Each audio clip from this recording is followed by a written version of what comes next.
Guys Shred!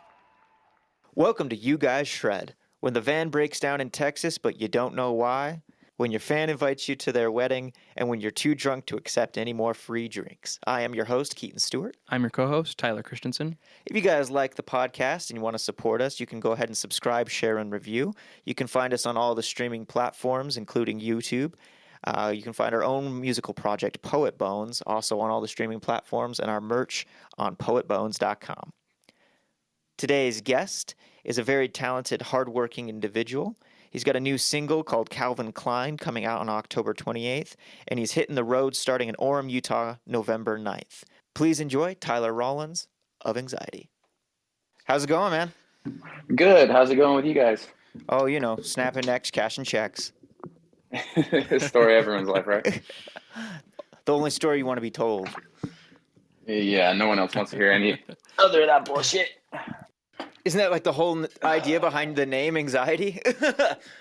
I mean, you know, when I used to sing and, you know, I was a vocalist for the band Shore, and but I'd always kind of wanted to do my own solo project. And so when I decided to finally do that, I'd written some songs, I'd recorded them at High Vibe Recordings, and I was trying to come up with a name because, you know, my real name was just, I don't know, it's kind of boring. Yeah, Tyler who wants Rollins, to do that? like, Yeah, everyone wants to yeah, do that that's, for I mean, themselves. like, God.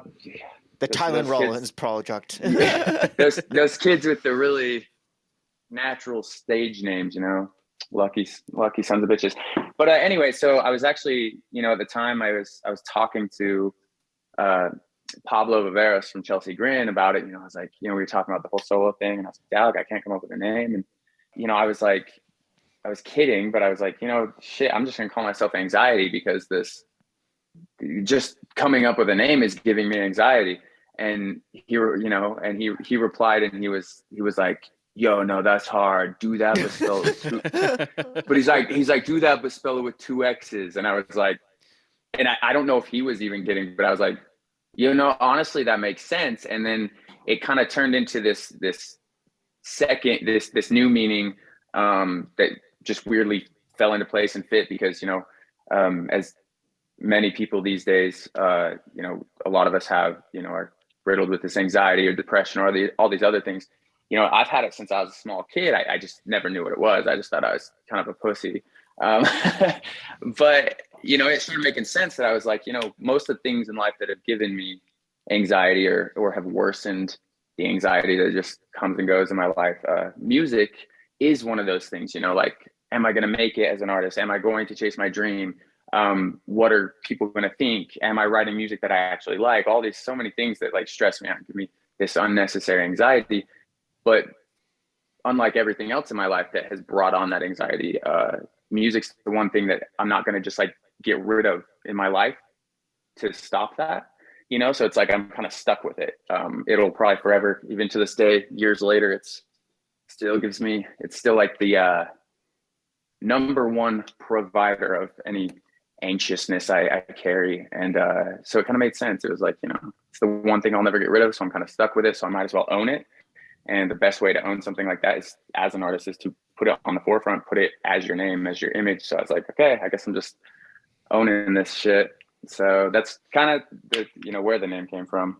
So I mean, you kind of touched a little bit on your project before Shore, and that's kind of how we first got to know each other. Because my band, I Capture Castle, and then your band were kind of more that style.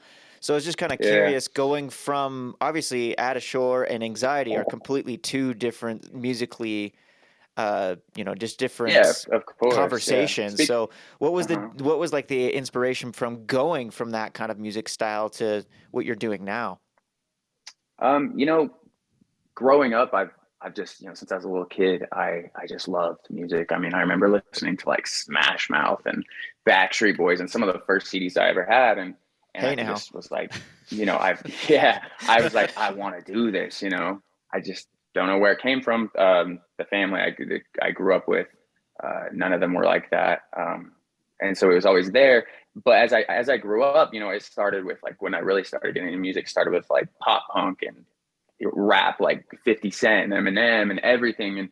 But, you know, up until I kind of really got into like the metal scene, I appreciate all these other styles of music for, my whole entire life.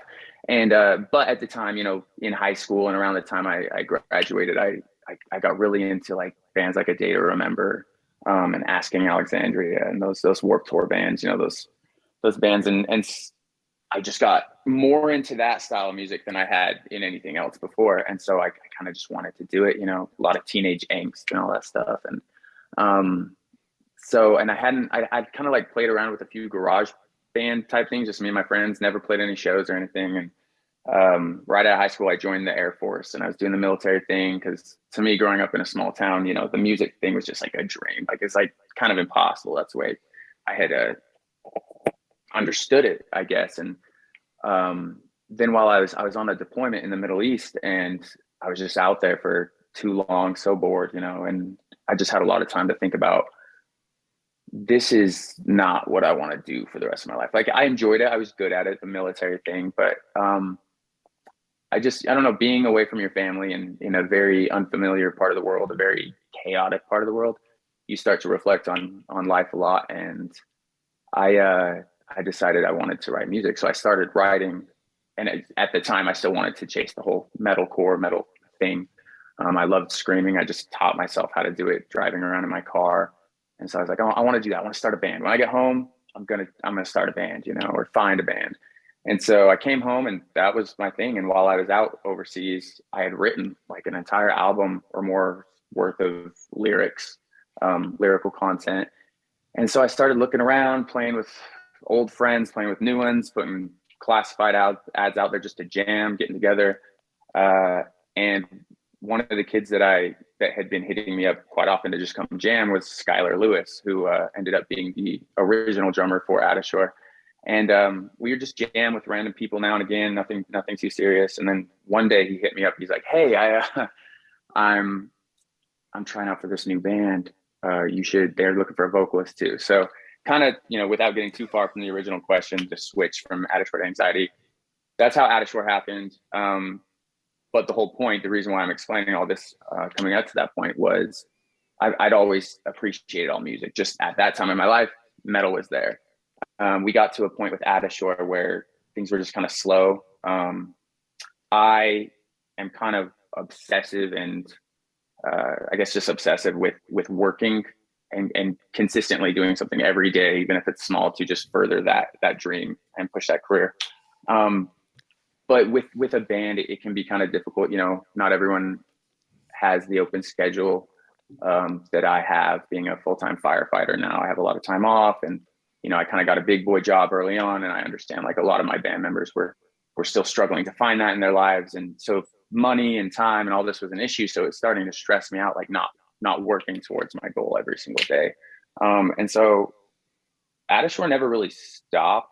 I just kind of reached out and I was like, "Hey guys, I want to try this, I'm going to try a solo project out. Just let me know when you guys are ready to get back in the studio, write a new album, play some shows." But in the meantime, to kind of ease that anxiety I was getting from like just being stagnant, I kind of just started writing pop and hip hop music. And at the time I was really into Black Bear and all these other artists that weren't metal.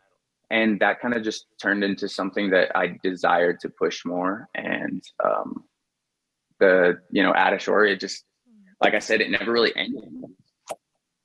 It just never continued. And so I kept pushing the Anxxiety project, and I just fell in love with it. And I was noticing a little more success there. I was kind of just better at it. And so that was kind of the switch. It was never really something I'd pondered on a lot. It was kind of just originally to ease that stress of just, I'm wasting time, but I'm getting older kind of thing, and I still want to chase my dream.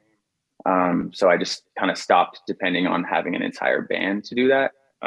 Having a band is kind of, as you're familiar with, it's kind of like having a lot of girlfriends. It's great, it's cool, it's fun, but it's also kind of stressful. You have to please everybody. It's difficult. And so this is fun, I get to just do it at my own pace, which thank God seems to be a pretty decent pace.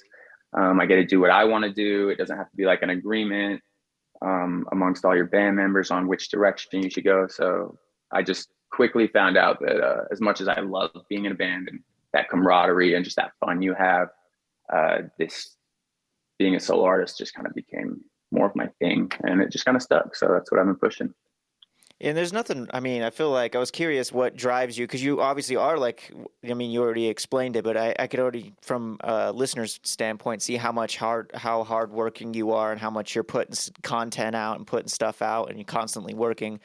So I mean, I can understand as well when you have a band, it's hard to get everybody on the same page. Not everyone wants to work as hard, or like you said, all Yeah, the other different definitely. factors that come into play, which is unfortunate. But it's cool that it didn't end like most bands do, where it's like super bad and there's an argument and stuff. It's just like, nah, I'm gonna Yeah. keep doing my thing. If you guys want to, do stuff, I'll be here. But otherwise, Yeah. it's pretty good. And I never really halted my statement of letting the rest of the band know, like, yo, I'll be here. Like, I mean, Phil Alvarez, for example, he was our bass player. He lived with me the entire time. He still lives with me. We've lived together. Wow. He's rented a bedroom in my home for years now. And so, like, we were all still in the loop and stuff. It just kind of, I think everyone just kind of got to that point of being stagnant. And I continued, and other members did as well with other projects, but it just never really came back. It just kind of stopped. We never broke up. We never quit. It just kind of we never continued, I guess there's kind of a difference there, I guess. But yeah, That it's being interesting. that being said, and you're saying you really wanted to work hard and work every day and try to make your dreams come true. Did you ever think or realize like, oh shit, this is actually coming true? This is actually growing and being really successful. Is that, I mean, did you ever hope for that? Were you like ever like, oh yeah, that one day it's just gonna happen? Yeah, I mean, I always just kind of, I think it was more of a manifestation Hmm. that, that like I said earlier, from the time I was a little kid, I was like, that's what I want to do. I want to perform. And I didn't know where that came from until, later on I met my biological father and that part of the family that I'd never met before. Turns out they're all performers. My grandpa was like a touring comedian. My uncle and my Damn. dad, owned a recording studio. That would have been What? awesome. But I had no idea. My uncle manages and runs a piano bar in Kansas City or some shit. And phenomenal, best piano player I've ever seen. My father, beautiful voice, loves playing piano. He's got like a $20,000 grand piano at his house, and he plays beautiful. Loves Elton John, Billy Joel, all those classics. But then once I met that side of my family, I was like, this makes sense. But regardless, even long before that, I don't know. I was kind of, growing up in high school, I was kind of the kid that just walked around with his guitar and just loved playing music for the girls and stuff. I wasn't very good back then, but I kind of had like associated myself with like that kid. If anyone's gonna get famous, it might be him, and I kind of held on to that. And it just, I don't know. I think it was just like a lifetime of manifestation, and I still have a long way to go, man. I still stress about this every day. My wife sees the rough parts, of me, the moments of self-doubt and self-ridicule and all these shitty things. It doesn't happen too often, but it's still not a complete confidence when I say like, yeah, I'm gonna make it, and I don't think it ever will be, even when I have gotten to that point. But it definitely went faster, and Than moved you along thought. quicker than Adashore. Yeah, and I mean, realistically, there's a much bigger audience for the type of music I'm playing now, but that was never really a driving force. It was kind of just like, I'm enjoying these other artists, their music. I want to write music like that. A lot of my teenage angst kind of just left as I got older, and so like the whole like screaming into a mic, it's still fun, but it's I just kind of it's Grew up a starting to little get bit. old. Yeah, it's just starting to get a little older. A little bit mature. But yeah, like I said, I've seen some success, but from a lifetime of manifestation and manifesting this idea of me performing for people and then Hmm. being an artist for a career, I still have only seen like a percentage of, a small percentage of what I've always imagined. So, which is cool. It can be upsetting. Like I said, my wife sees all the times I'm down on myself, but I think that's a good thing, as bittersweet as it may be, because it's a driving force to keep me moving forward, I guess. Yeah, there's no ups So without downs. I mean, when we kind of talked about it a little yeah. bit, but I want to kind of delve into your like writing process and kind of coming up with music and stuff. Are you the kind of dude that just has the one way that you kind of always have it, or is it different every time when it's like coming up with lyrics or anything like that, or you just have an idea for it music? Or changes. It changes from song to song.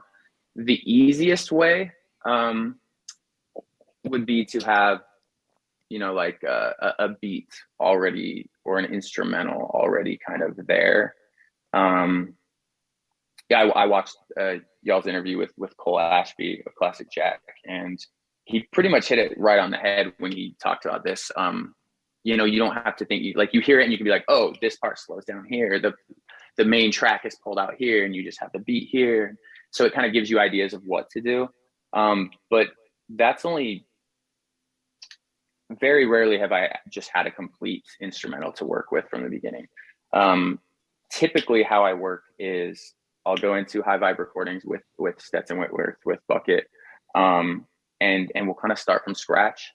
And typically how it works is I'll just pull up like my notes on my iPhone or some audio recordings from just me being around the house, and something like a melody will just come in my head and I'll start singing. I'll be like, oh, that's cool. So I'll sing it into my phone really poorly, and then I'll show it to him and he'll be like, next, or, oh, that one's cool. And he'll be like, okay, wait, keep singing that. Or sometimes I'll just go in and be like, I had this idea for a melody and some lyrics, and I'll start singing it. And he'll be like, oh, that's cool. Just keep singing that. He'll pull his guitar out, he'll find the chords.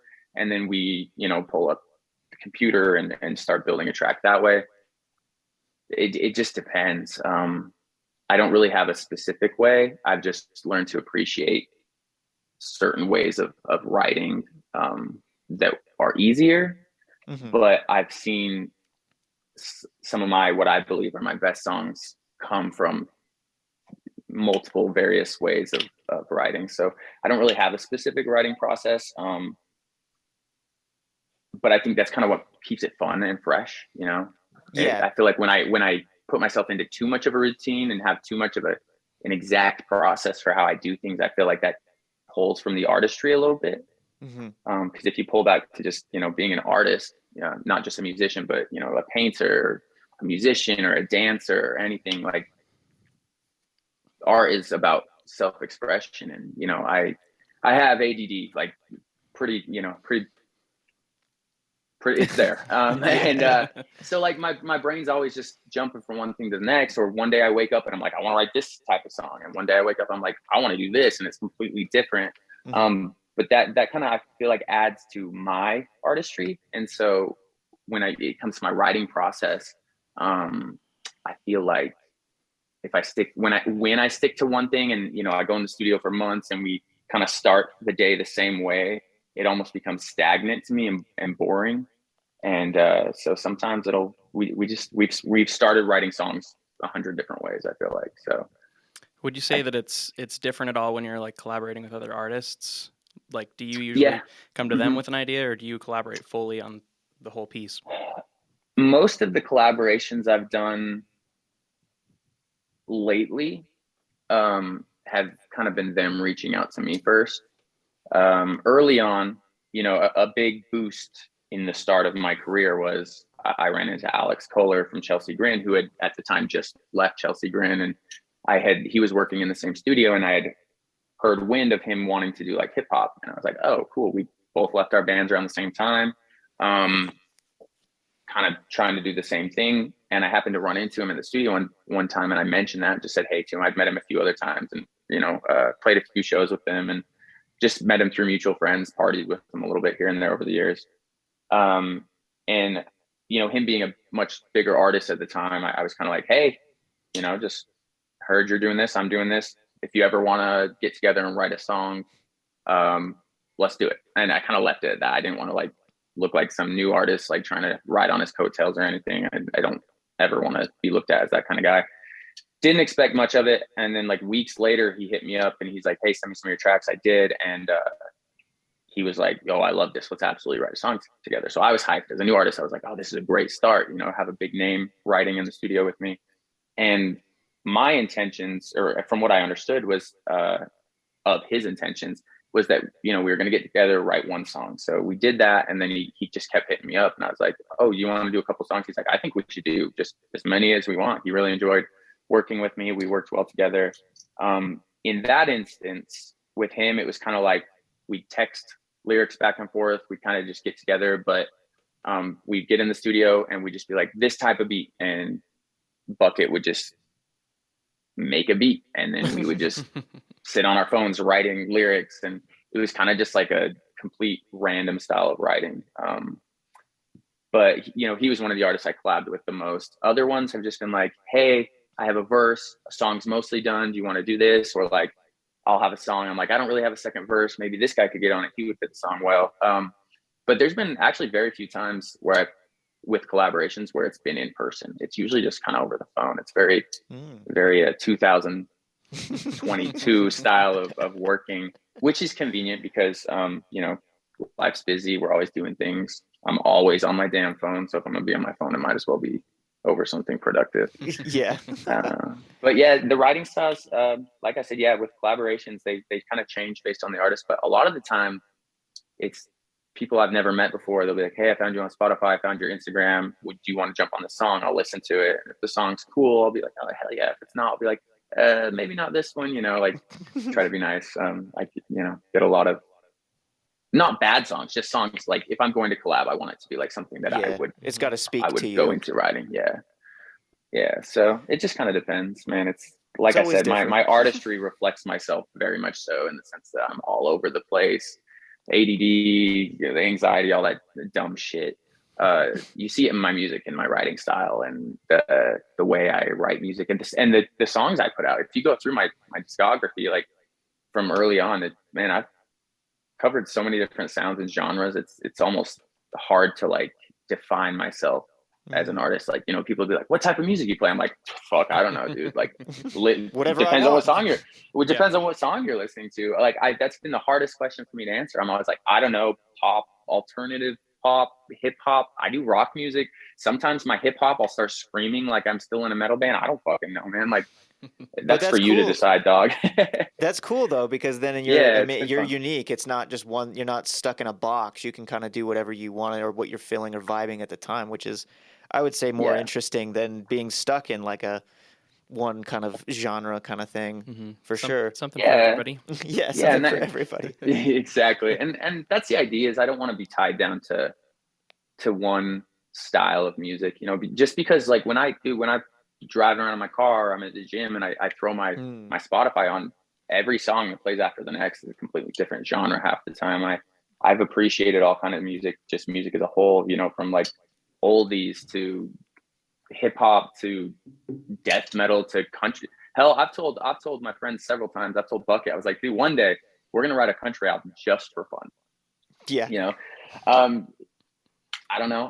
I appreciate music as a whole, not just specific genres. And that's another reason kind of why Out of Shore was a little tough, because there'd be days where I'm like, yo, let's write a pop punk song. And then I'd be like, that would make no fucking sense. Let's not do that, like, yeah. For them. But as a solo artist, as a multi-genre artist, I can do that, like I've written songs like Devil Don't Sleep, which is one of my bigger ones, with Alex Kohler, where it's like a hip hop track. AK and I both reference our background in metal by having some short statements that we're screaming, to like one of my early on songs, Never Ends, with my good buddy Jenks. It's very like marshmallow EDM inspired, to my biggest song that I put out,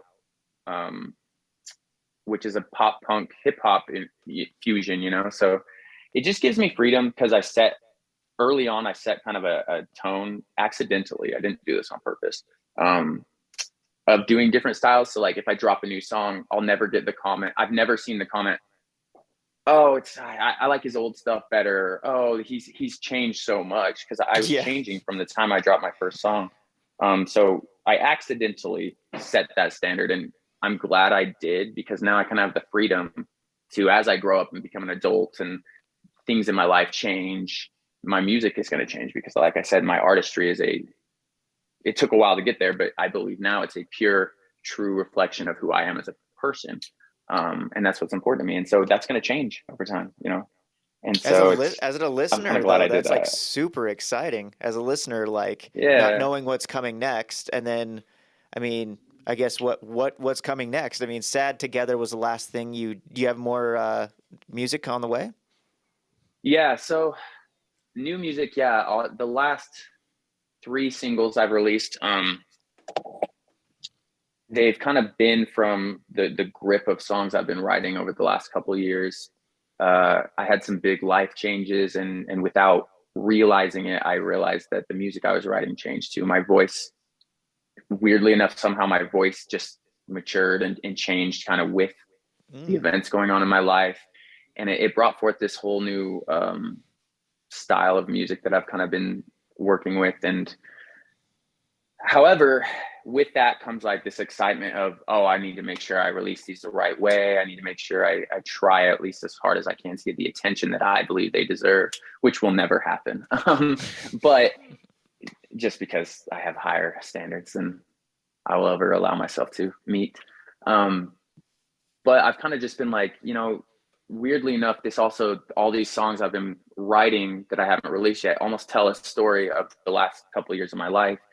And so it made sense to group them as an album. But I was also like, I've noticed when you, as an independent artist, when you drop an album, a lot of things can be overlooked. So my manager and I came up with this idea to just kind of just drop them individually, at least a good chunk of them. We're still kind of figuring it out, but eventually once they're all out, group them as an album. Just because it does tell a story, and I feel like I don't really want to put out another album unless it does tell somewhat of a story, at least for now. I'm sure that'll change later. But anyways, I got this whole whiteboard here of like 12 songs, and I ran out of room, and there's more. So yeah, Sad Together, my most recent release, Revolver, the release before that, and Watch Now, the release before that. All those are unless something changes, probably will. I don't know. But for now, they're part of an album that's coming up. However, I want each song to get its own individual attention. And then once they're all out, I'll just, you know, re-upload them and distribute it as a full piece. Maybe I'll keep a couple songs off of it that'll just be with it, just to give it some freshness, some new ears and stuff. But yeah, lots of new music that I've got on the way. That I'm really excited for. Very, very excited for. I know every artist will say that, but I've been excited for songs to come up before. Nothing like this. Okay. I've spent so much time showing people and listening to myself, and kind of as a therapeutic thing, like closing myself off from the world and listening to these tracks. And it's cool to see that, like, after years of experimenting, like trying to be a certain artist and trying to find my sound and my image and who I am through my writing, that I listen to this, and it just, to me, when I hear it, I'm just like, this is just me, you know. And that's something I've been kind of chasing for my whole career. So it's pretty cool. I'm very excited for it. Do you have a schedule of when the next song or songs are going to come out?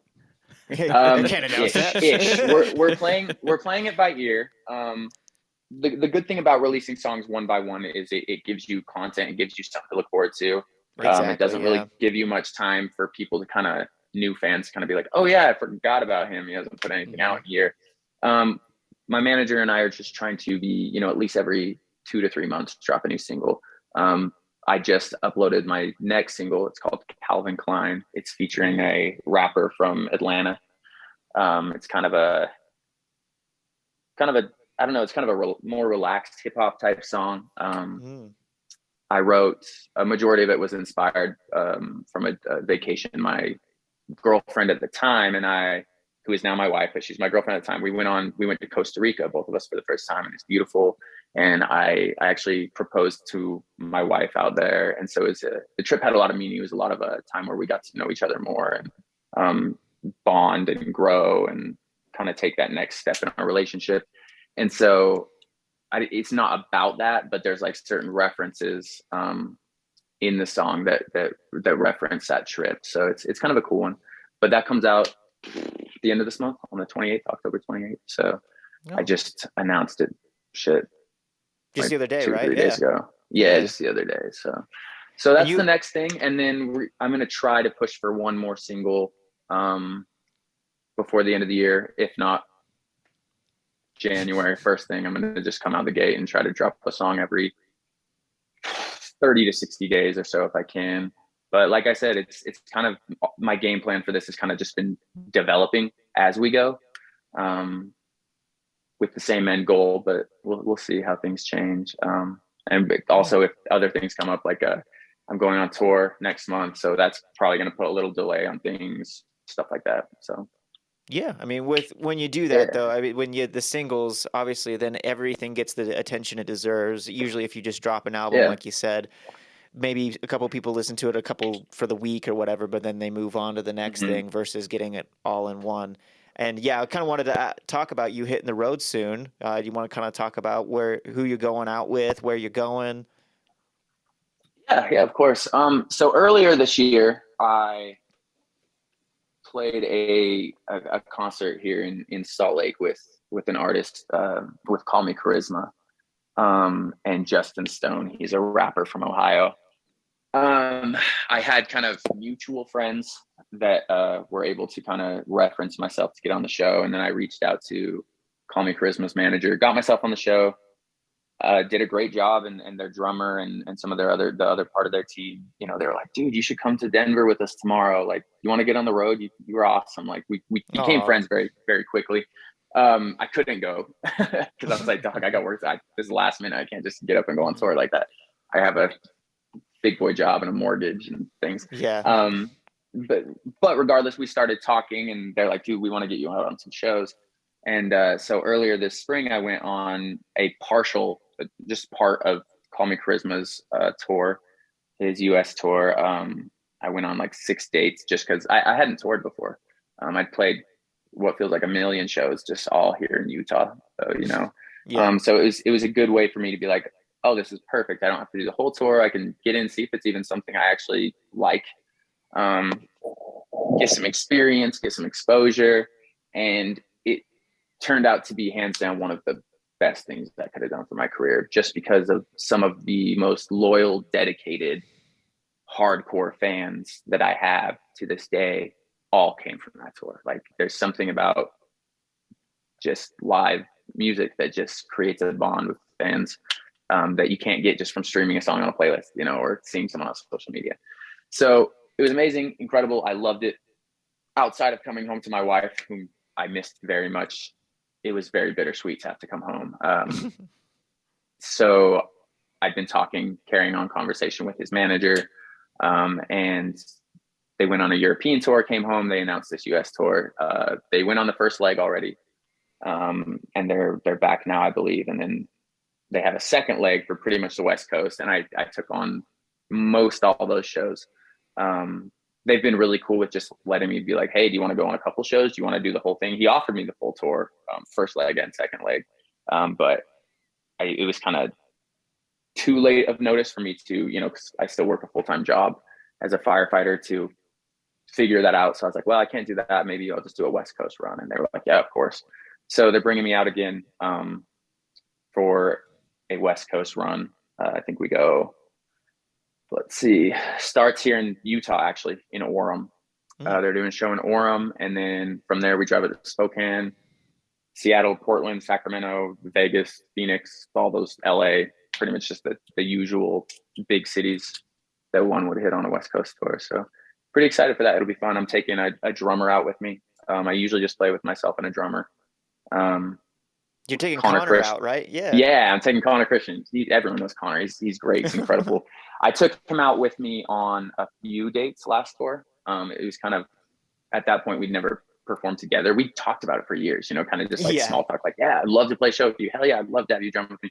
It just never happened. And then this tour came up. I was like, dude, I want a drummer, man. Like, yeah, you gotta have the drummer. I can play to my tracks like most hip hop artists, but like, dog, when you play with a drummer, it is so much. It's so sick. So, dude, so much. And so to the point where like he played LA and Phoenix with me on the last tour. That was it. And then we went our separate ways, and I carried out the rest of the tour just playing the tracks. And let me tell you, it was still great, still fun. I wish I would have brought him on the entire tour, dude. The energy, man. It's phenomenal. And he's such a good drummer, dude. He is stupid good. It's probably also fun for you to have someone else to like experience it on stage with as well, and like beat off each other's energies and everything. Did you just I don't like being up there by myself, dude. Like, I don't. He's mind a drummer, it. man. He beats. Yeah, but it's so much more fun having someone up there. And, you know, Connor and I kind of created a bond just on the shows we have played together so far. You know, one thing that meant a lot to me is like after we played a really good show in Tempe in Phoenix, Arizona, and crowd response was unreal. Like so sick. The venue was dope. They had this massive screen behind me with my logo and just everything one would want when playing a show, make you feel really cool. It was really cool. We crushed it. We had incredible response. You know, we had more fans coming up after and buying merch than any show I'd probably ever played before.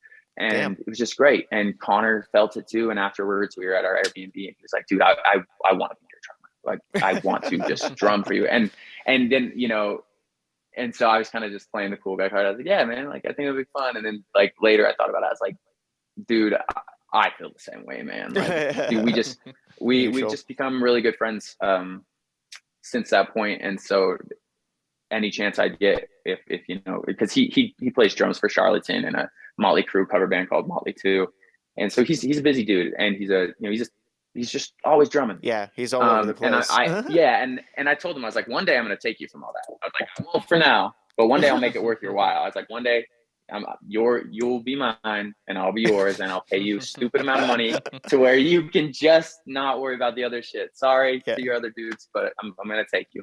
But you know, that's down the road one day. And until then, you know, he's a busy dude. So I cherish every time I get to have him on stage with me. It's great. But yeah, he's coming out on the whole tour with me. So it'll be a great time. We just have a blast together. We have kind of the same vision when it comes to music. We just mesh well together. He likes my songs. I love his style. I pretty much give him free reign. I'm like, dude, I don't know dick about drums. Just you're really good. Just he's like, is there anything specific you want me to do? I was like, shit, I don't know, just bang the shit out of those drums. So I just fucking guess. And he does. You know, I'll come up with ideas. I'm like, hey, maybe right here you could do this. And he looks at me like, I don't know what you're talking about. I'm like, just do your thing, dude. Never mind.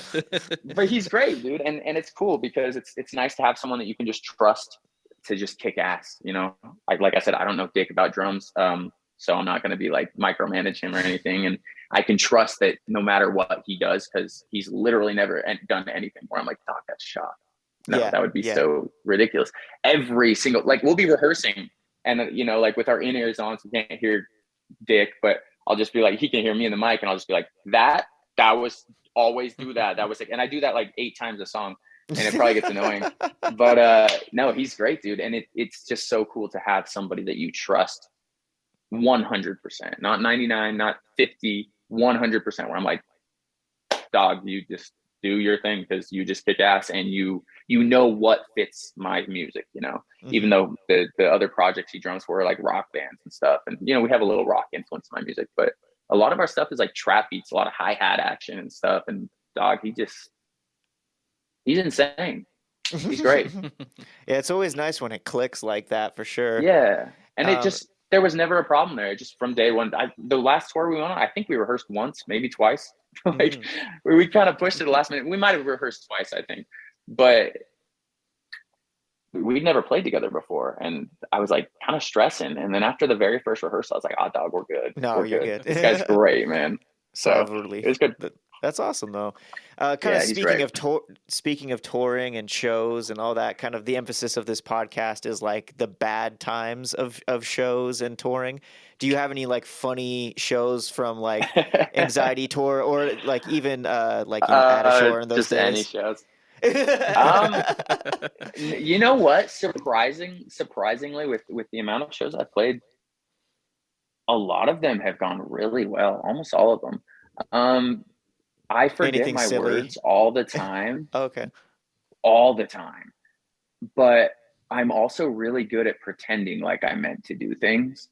And so like, and I only know that I'm good at it because afterwards, every show, I forget something. And I'll talk to like my wife or my friends. I'll be like, do you notice that part I fucked up there? They're like, no. And then I'll like see fan videos or friends videos of that part. And I'll be like, oh, you can't even tell. You know, I'm really good at just playing things off. But that, you know, that's just little shit. One time out in Florida, I had a complete panic attack. Don't know why. Man. I have no idea why. Just chaos like 10 minutes before I went on. And so I faded. Yeah. And I was like, fuck, dude, this last thing I need. so I FaceTime my wife, and thank God for her. She's incredible. And just talking to her helped. But dog, I was like panic attack to the level where I felt like physically ill. Like I felt like I was going to vomit. I was going to pass out, not from being nervous or anything. I haven't felt that in a long time playing shows. But just one of those mental games, completely out of nowhere. I still to this day have no idea what brought it on. But like, I felt like I was going to pass out, everything. And the cool thing is it wasn't really a bad time. It sucked, bro. I was in tears. Like, damn. 30-year-old dude just bawling his eyes out in some dusty ass parking lot in the ghetto of Orlando. And I stepped on stage, gone immediately. So I don't know if that's normal. I don't know if I have something wrong. Maybe I'm superhuman. Don't know. But every time it's gone really well. And we've never really had no. Like, I'm sure it's coming. I'm sure it's coming. One day Yeah, I'm gonna get diarrhea and shit my pants on stage or something, and then I'll come back. I'll be like, guys, we got the story. Yeah, it's been really, really good. Very few issues. I don't know. I imagine touring with your rig now, because obviously before with like Adashore, you have a whole band, you got all this equipment, you got to get around. But with you and just Connor, you only have his drums and a few things. Can you guys just go around in like a car or what? Yeah. I mean, dog, this tour I'm probably gonna rent a minivan. Yeah, because that's cool. Just to make it easier. I just don't give a shit. But no, they're great. It's got enough space. My wife may or may not come with us, so just to have a little extra room.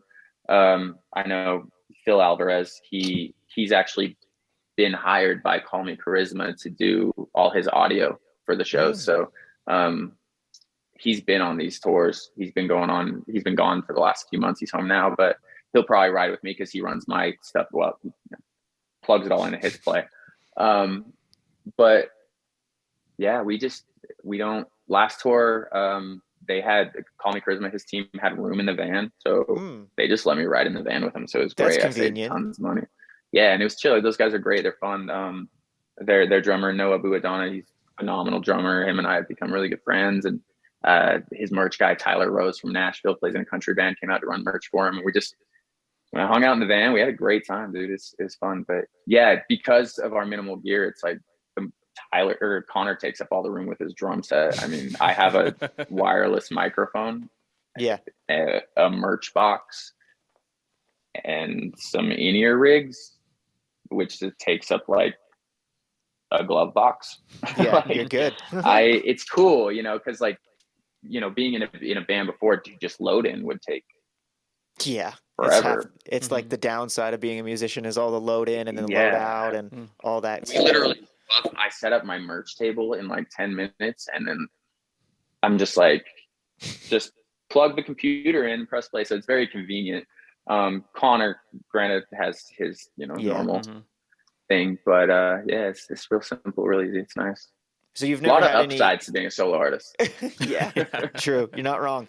Is there so there was no like car trouble, any crazy fans, anything silly at like a venue or anything like that ever happen? I mean, we had a van breakdown in Dallas. Nothing crazy though. We just our van broke down in Dallas, and we had a show the next night in San Antonio, which is like a 6-hour drive or something. What was wrong with the van? Shit, I don't know. It just broke. Blew up. Something needed to be replaced. I can't remember what it was, just because I wasn't in charge of it. I was just chilling.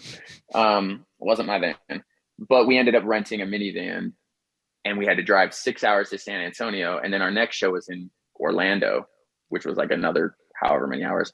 Except the problem is after the San Antonio show, we had to turn around and drive right back to Dallas to get the van. So we ended up adding like, let's see, 6 hours one way, 6 hours back, and then like 18 hours or 12 for 18 is probably too much. I don't remember. A long fucking time to Orlando. So we added a bunch of time there. But no, it was kind of fun though, because we had like a couple days off anyway. So we weren't in too much of a rush after San Antonio before we went to Florida. So we just kind of hung out in Dallas for a couple days waiting for the van to get fixed. But yeah, we haven't really, man, like I swear to God, I've been blessed, dog. Like someone's looking out for me. I've had very little issues. In terms of crazy fans, honestly, not really, because most of them are really shy, surprisingly. You get some you get like LA, you get Mhm. like mostly in LA and places like that, you get like, the people are super drunk that are just like Yeah.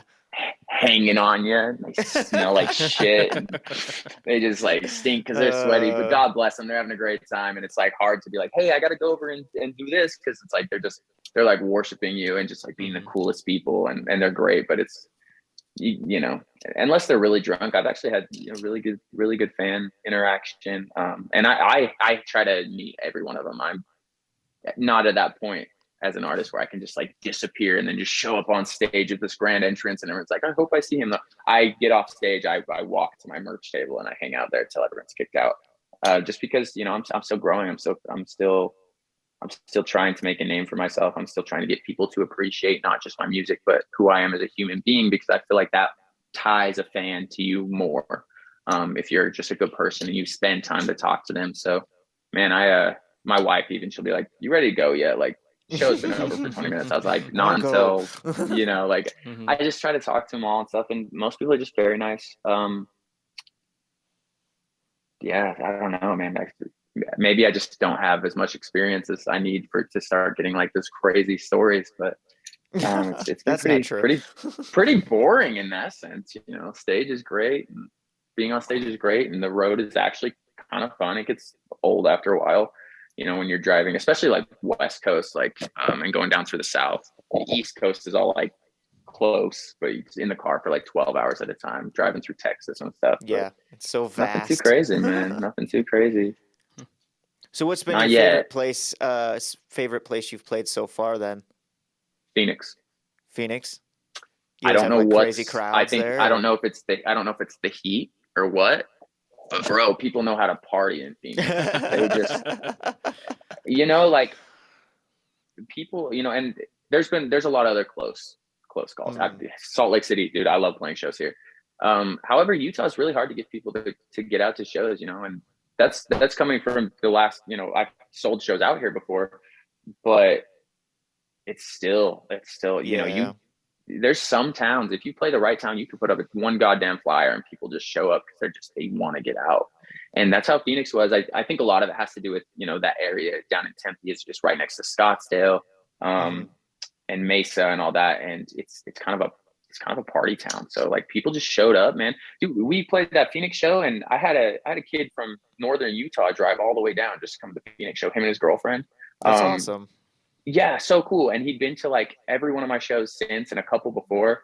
And just like that support was so cool. I ended up going to his wedding, my wife and I, No way. just because I was like, yeah, I was like, had no idea who he was before, just meeting him at shows. And he was so kick ass that he invited us. He's like, hey, I understand if you don't want to come. I understand if that's weird or whatever, but he invited us. I was like, dude, dog, you drive miles just to come to watch my 30-minute set. Absolutely. So we went to his wedding. It's really cool. And now him and I are pretty good friends, but most of my experiences have been like just really positive like that. That's cool. But yeah, Phoenix is That's dope, what you man. want.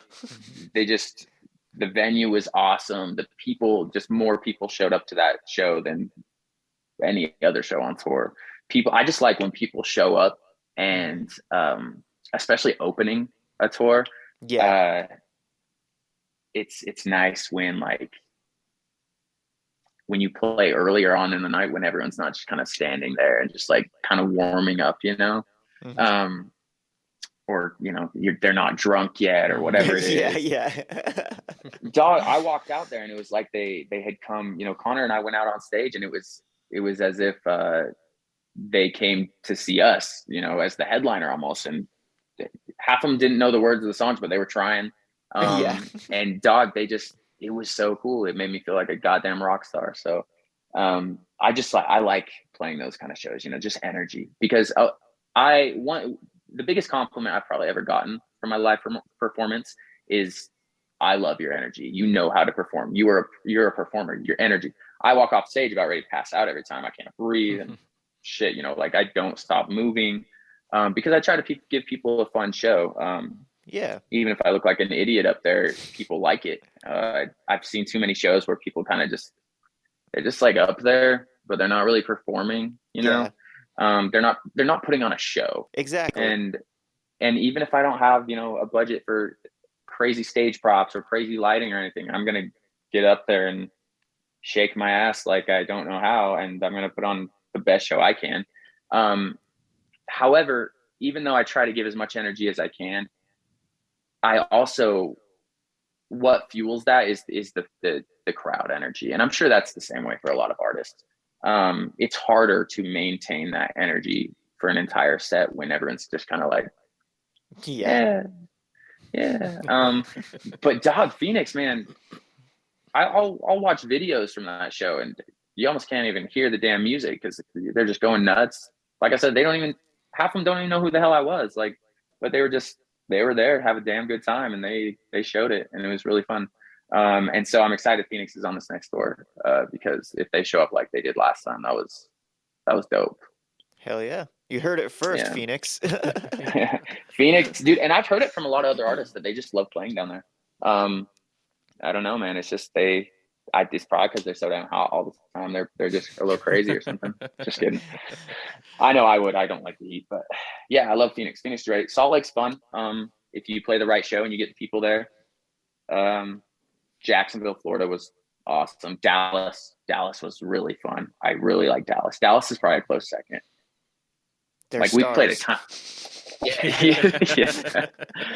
Yeah, we played a tiny ass venue. It wasn't way small. It was one of the smaller ones, but in Dallas. But dog, it was packed. Like they fit people in there, and it was great too. After the show, there were so many people in Dallas trying to buy me a drink after the show that I eventually had to tell them, like, sorry, like I would love it. I'm honored, but I'm too drunk. I can't. I'm done. Like no more. Yeah. No I was more. like, you could buy yourself one, and I'll high five you while you drink it out. Just the people, that's what makes me enjoy one city more than the next is the people, the energy and the people. And Dallas, the people in Dallas they just took me in with open arms, man, and they were amazing. Phoenix was just they made my ego go through the roof. That's awesome. And even the small quieter shows, they're still fun, and I always still meet a ton of great people from those shows and stuff. But it definitely affects the outlook you have on a particular place when they show up to do what they're supposed to do, which is have a good time. Yeah. But yeah, I mean, that's what it's all about. Well, thank you so much for coming on, man. I mean, do you have anything else you want to ask him, Tyler? What's the date of the Orem show that kicks off your tour? November 9th. November Come on 9th. out, hang out. It'll be with Where can we Call Me Charisma. get tickets at? I have a link in my bio. CallMeCharisma.com is where all the tickets are going through. I think, let's see, JRC Events, Jordan Clements is the promoter for this show. But I haven't seen a link outside of just Call Me Charisma's. If you go to his Instagram, I think it's still in my bio. I may have changed it to put the pre-save link in for my new single. I can't remember if I changed it yet or not. However, CallMeCharisma.com has link for all his tour dates, and the Orem, Utah one is right there. All right. Or if you just message me on the Instagram, I will just send you the link. There you go. That's easier, so. Keep it simple. And then you got a new single coming out October 28th, Calvin Klein. Calvin Klein, baby. Yeah. Yeah. Well, it's all just from a lyric. The hook line, the one liner in the hook is, it was kind of just a reference to like getting married to my wife. Now it's like, it's just me now. Like, yeah, my wife is a beautiful woman. She's, she's a model. She's good. Dog, way too hot for me.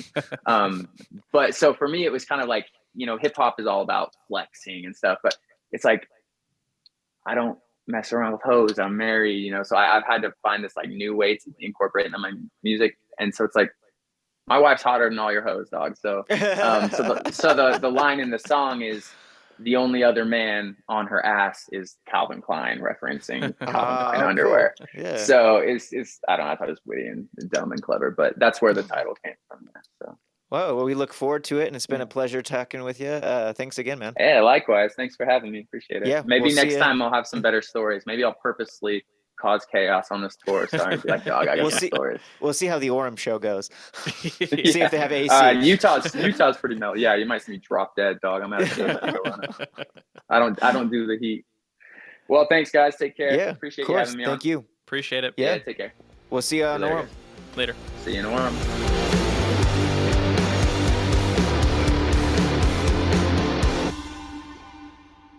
Thanks for listening to You Guys Shred.